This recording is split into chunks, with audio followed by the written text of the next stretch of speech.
and she's got more for us on what's going on with the weather. Right. But before talking about the weather, a warning first. National Weather Service issued high surf advisory this afternoon, and it is expected to be in effect until tomorrow, 6 p.m. If you're planning on going to exposed reefs or beaches, then please say, sorry schedule, but you're not meant for me today nor tomorrow. Normally, when we have high surf advisory, we also have pretty strong wind, but we didn't have any strong wind today. And so I was wondering,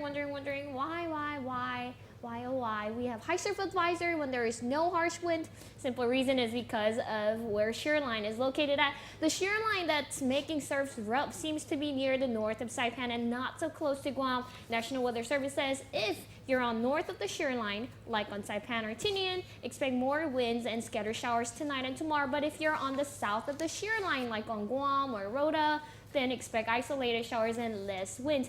Take a look. For tonight and tomorrow, expect partly cloudy with isolated showers on Guam, but mostly cloudy with scattered showers on Saipan. The shear line is expected to move away on Wednesday evening, and so Mariana's weather will be back to its uniformity. Expect mostly cloudy with isolated showers on Guam and Saipan for Thursday.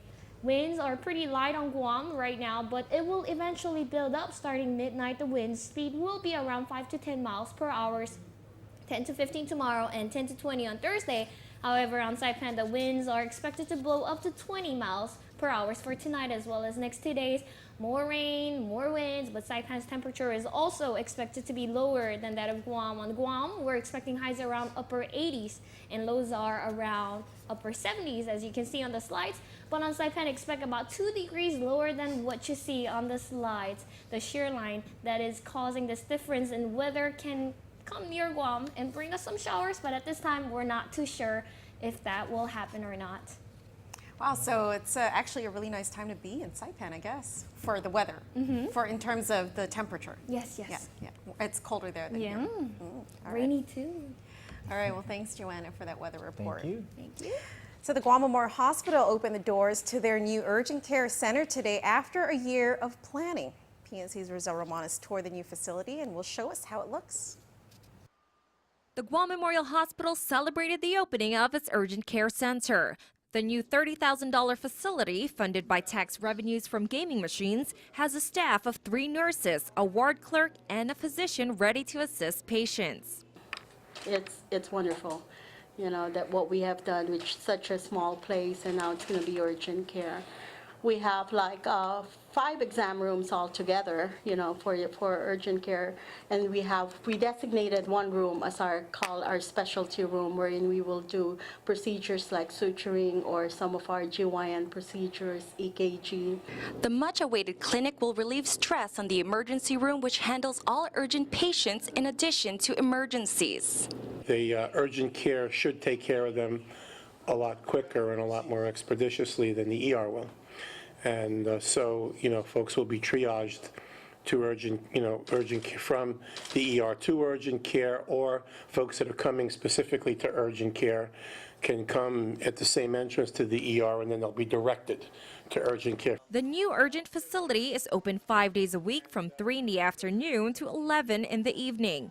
GMH Administrator Joseph Vergas says the hospital's ultimate vision is for 24/7 urgent care. As we continue to hire more staff for urgent care, and as we get more staff and as we see how it goes and we monitor the volumes, we may begin to look at expanding the hours and the days and the coverage. Rosel Romanes, PNC News. TB screening began this morning for DOE students who came in contact with a bus driver who was diagnosed with TB last month and passed away shortly after. The Department of Public Health and Social Services offered free PPD skin tests at DL Perez Elementary School this morning for students who ride bus number 72 and other identified as close contacts of the bus driver. Testing will also be offered at UPI Elementary tomorrow and at Machinao Elementary, FBLG Middle School, and Simon Sanchez High later this week and next. DOE Chief Nurse Julieta Caneni says public health will determine whether any further screening should be done based on the results of this series of tests.